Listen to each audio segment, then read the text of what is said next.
زده کړې دریم درس ته ښه راغلاست. په دوهم درس کې مو د تورو مخرجونه ویلي وو. هغه توري چې له ژبې، شونډو او د پوزې له پاسنۍ برخې څخه ادا کېدونکي وو. په ننني درس کې غواړم تاسو ته هغه توري او کلمې بیان کړم چې ډک ادا کېږي، لکه د استعلا توري. همدارنګه د الله جل جلاله د نوم حکم، یعنی په کوم واقع باید د الله جل جلاله نوم ډک وویل شي او په کوم واقع باید نری وویل شي. همدارنګه د را حکمونه، یعنی کله چې د را توری په قرآن کریم کې راشي په کوم وخت کې ډک لوستل کېږي او په کوم وخت کې نری لوستل کېږي. دا او دې ته ټول ورته مسایل به په نننۍ ویډیو کې تاسو ته بیان کړم، په دې هیله چې تر پایه راسره پاتې شئ. لومړی راځم هغو تورو ته چې ډک لوستل کېږي. هغه توري چې په قرآن کریم کې ډک لوستل کېږي د استعلا د تورو په نامه یادېږي. د استعلا توري یا ډک توري او یا هم مفخم توري. دا توري ټول اووه دانې دي چې د خا، صاد، ضاد، غین، طا، قاف او ظا له تورو څخه عبارت دي. کله چې دغه توري موږ تلفظ کوو یا یاده کوو نو د ژبې بیخ د تالو طرف ته پورته کېږي، یعنی خوله د دغه تورو په اواز سره ډکېږي. پاتې نور 22 توري د نریو تورو په نامه یادېږي. هغه توري 22 دانې دي او غیر له لام او را څخه چې بېلابېل حالتونه لري، یعنی بعضې وخت ډک لوستل کېږي، بعضې وخت نری لوستل کېږي. نور پاتې دغه اووه توري د استعلا د تورو په نامه یادېږي چې همیشه ډک لوستل کېږي. راځم هر یو بیانوم. که چیرې موږ وغواړو دغه توري ادا کړو نو د ژبې بیخ به یې خولې طرف ته پورته کوو تر څو د دغه توري په غږ سره زموږ خوله ډکه شي. داسې نه ده چې دا ټول دغه اووه دانې توري چې ما بیان کړل تاسو ته هر ځای هر چېرته چې راشي په یوه اندازه ډک ادا شي، بلکې د دوی ترمنځ د ډکوالي او د ډېر ډکوالي او د کم ډکوالي ترمنځ درجې شتون لري. یعنی بعضې وخت دا ډېر په لوړه اندازه ډک ادا کېږي، اما بعضې وخت دا په ټیټه اندازه ډک ادا کېږي. د بېلګې په توګه لومړۍ مرتبه یې دا ده چې د استعلا توری که چیرې زور ولري او وروسته له هغې څخه الف راغلی وي نو تر ټولو لوړه مرتبه د ډک ادا کېدلو ده. لکه د الغافلین په کلمه کې تاسو که چیرې دلته پاملرنه وکړئ، د الغافلین په کلمه کې غاین راغلی دی چې زور لري، غاین د استعلا توری دی او وروسته له هغې څخه الف راغلی دی چې د استعلا د تورو د ډک ادا کولو تر ټولو لوړه مرتبه ده. الغافلین، داسې به نه وایي چې الغافلین، الغافلین، الغافلین ډکې باید ادا کړئ. همدارنګه الخاسرون، وګورئ د الخاسرون کلمه خا د استعلا توری دی، یعنی د ډکو ادا کېدونکو له تورو څخه دی، وروسته له هغې څخه الف راغلی دی، یعنی تر ټولو لوړه مرتبه دی ډک ادا کېدلو ده. الخاسرون، الخاسرون باید ونه وایو، الخاسرون. همدارنګه د الخاشعین کلمه خا د استعلا توری دی، وروسته له هغې څخه الف راغلی دی. الخاشعین یا القانتین، قاف د استعلا توری دی یا د ډکو تورو په نامه یادېږي او وروسته له هغې څخه الف راغلی دی، خپل هم زور لري. القانتین، یعنی ډکې باید ادا کړو. دوهمه مرتبه چې د استعلا توری زور ولري او وروسته الف نه وي راغلی، لکه قعده، غفره. وګورئ دلته هم د استعلا توری راغلی دی په قاعده کې یا په غفره کلمه کې، خو وروسته له قاف او یا وروسته له غین څخه الف نه دی راغلی چې دلته موږ د قاف توری په دومره لوړه اندازه ډک نه ادا کوو لکه په القانتین کې مو چې ادا کولو. قاعده ډکې وایو اما دومره ډک نه لکه په القانتین کلمه کې. همدارنګه غفره دومره ډک نه وایو لکه په الغافلین کې چې مو ډک ویلو، ډک ادا کېږي اما په دومره لوړه اندازه نه لکه په الغافلین کې. غفره، غفره باید ونه وایو چې نری وي، غفره، غفره، خوله باید له اواز څخه ډکه شي. درېیمه مرتبه دا ده چې د استعلا توری پیښ ولري، یعنی که چیرې خپله د استعلا توری په قرآن کریم کې راشي او هغه توری پیښ ولري، یعنی دغه اووه توري چې ما تاسو ته بیان کړل که چیرې دا په قرآن کریم کې راشي او پیښ ولري، دلته هم د استعلا توری ډک ادا کېږي، لکه القرآن غفرانک، دا یې درېیمه درجه د ډک ادا کولو ده. څلورمه مرتبه دا ده چې د اصطلاح توری ساکن وي، یعنی نه زوار ولري، نه زیر ولري، نه پیښ ولري، او مخکینی توری زوار یا پیښ ولري، لکه اخرج، اقتلو. که چیرې داسې وګورئ دلته خپله خا او قاب د اصطلاح توري دي، خپله ساکن دي، یعنی زوار زیر او پیښ نه لري، اما مخکې له دوی څخه لکه له خا څخه چې مخکې الف راغلی دی یا حمزه، او له قاب څخه چې مخکې حمزه راغلی دی او پیښ لري، دلته مخکې پیښ راغلی دی او مخکې زوار راغلی دی د اصطلاح له تورو څخه. دلته هم موږ د اصطلاح تورو ډک ادا کوو، اما دومره یې ډک نه ادا کوو لکه په مخکینیو مرتبو کې. پنځمه مرتبه دا ده چې د غاین خا قاب توری ساکن وي او مخکې یې زیر راغلی وي، لکه اوخرجو، انقتلو، اغفر لنا. وګورئ دلته هم موږ د اصطلاح توري ډک ادا کوو، یعنی دغه غاین خا او قاب چې د اصطلاح توري دي دا موږ ډک درته ادا کوو، اما دومره ډک نه ادا کوو لکه په مخکینیو مرتبو کې.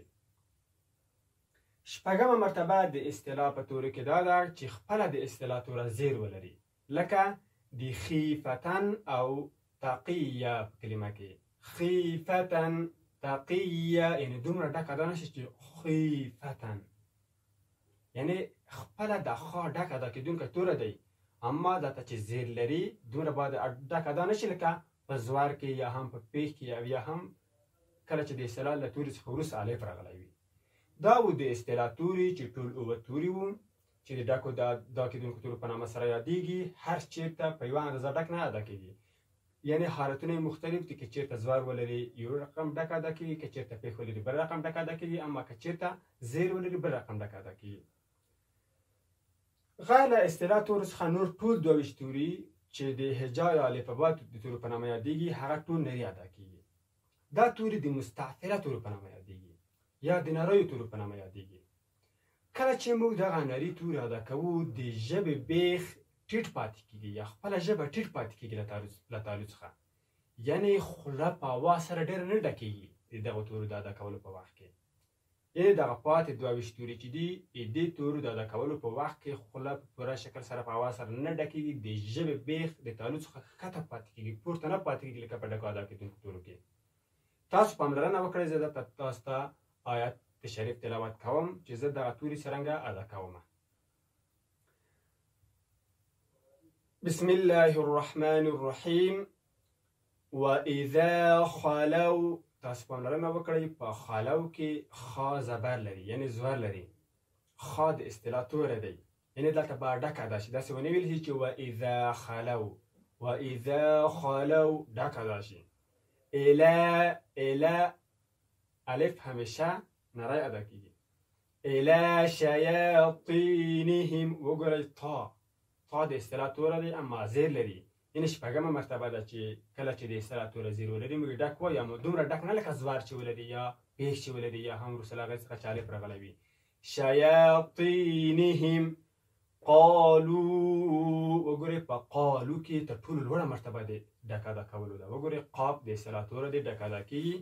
قالوا إنا معكم إنما نحن مستهزئون. نور ټول توري مستعفله توري دي چې نري ادا کېږي. ذهب الله بنورهم وتركهم في ظلمات لا، وګورئ په ظلمات کې د ظا توری ډک ادا کېږي. ظلمات لا يبصرون، وګورئ صاد د اصطلاح توره دی اما زیر لري، دومره ډېر ډک نه ادا کوو لکه زوار چې ولري یا پیښ چې ولري. يبصرون. یا هم د سورة الفاتحه وروستی آیت چې دی وګورئ غیر المغضوب، غاین ډک ادا کېږي ځکه زوار لري، او همدارنګه د اصطلاح توره دی غیر ر نری ادا کېږي ځکه زیر لري، چې دا بیا د را په بحث کې تاسو ته بیانوم چې ولې را نری ویل کېږي او په کومه کې ډکه ویل کېږي. مغضوب، وګورئ غاین او داد دواړه د اصطلاح توري دي او دواړه دلته باید ډک ادا شي. غیر المغضوب، دوب دا و د اصطلاح توري چې تاسو ته مې بیان کړل. غیر له اصطلاح تورو څخه مې لکه چې مخکې وویل ټول نور توري نري ادا کېږي چې د لام او د را توري استثنا دي. یعنی د الله تعالی په نامه کې د لام توری جدا تلفظ کېږي، یعنی جدا حالت لري چې بعضې وخت ډک ویل کېږي، بعضې وخت نری ویل کېږي. د را توری هم همدارنګه دی. لومړی راځم د الله تعالی د لفظ حکم ته چې د الله تعالی نوم په کومه کې موږ ډک باید ادا کړو او په کوم وخت کې موږ باید د الله تعالی نوم په قرآن کریم کې نری ادا کړو.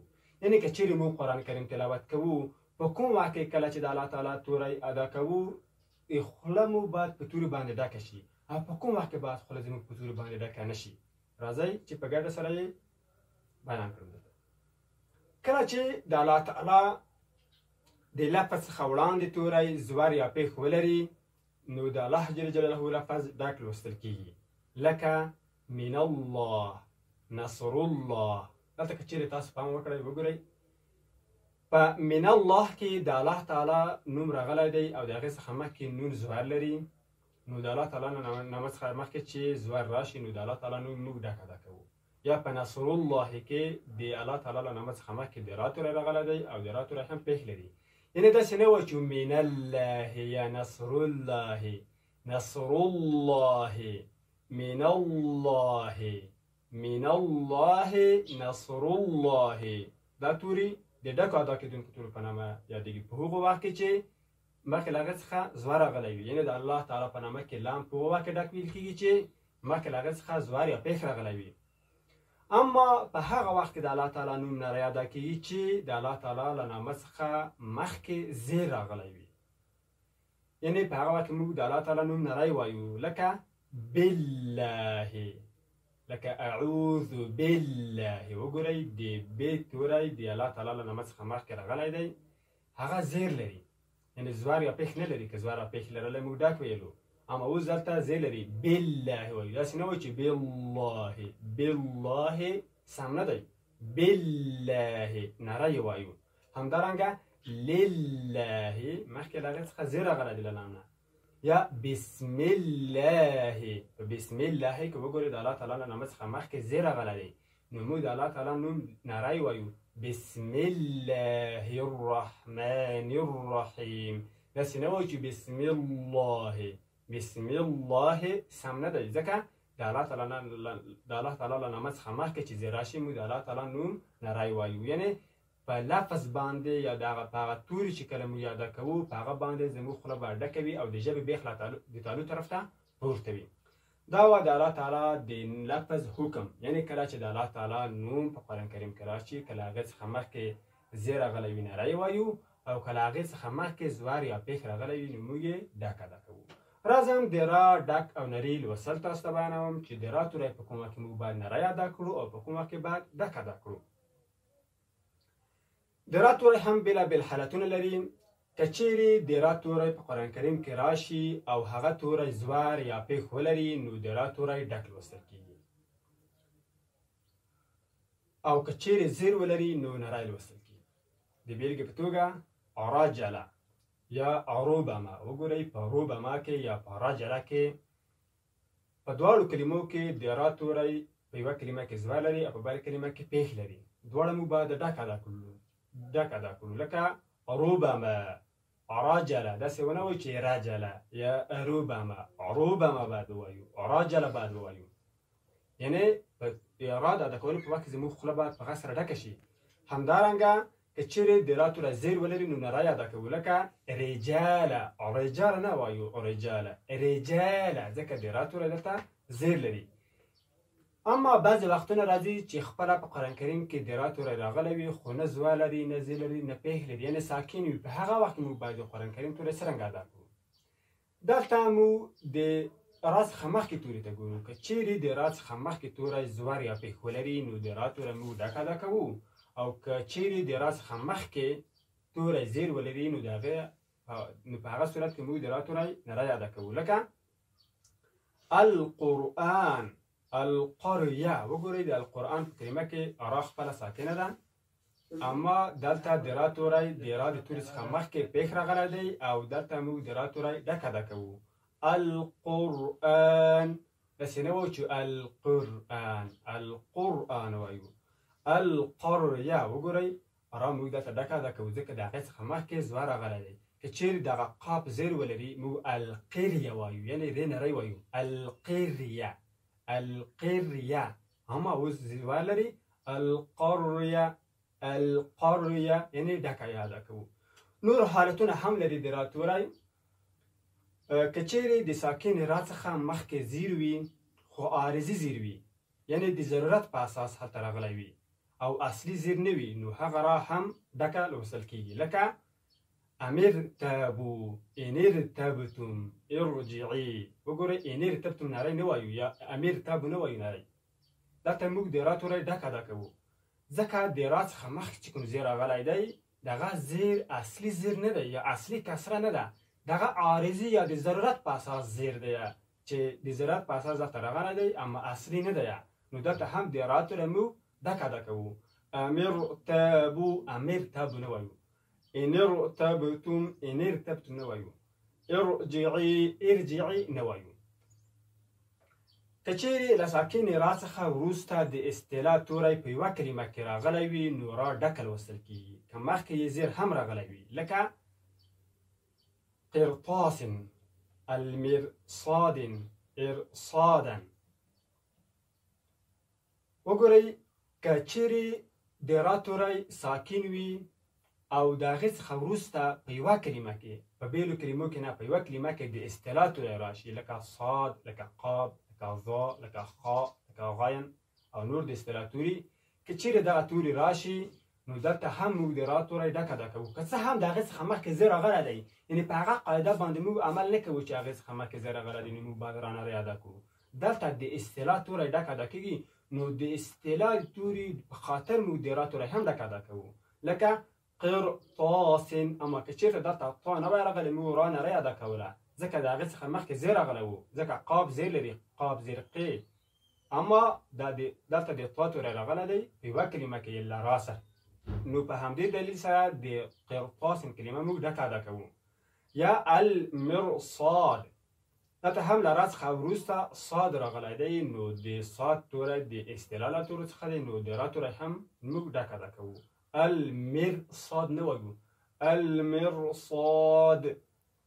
یا هم ارصاده ارصاده نه وایو، یعنې ری نری نه ادا کوو، ری باید ډک ادا کړو، د صاد په خاطر ډک ادا کوو.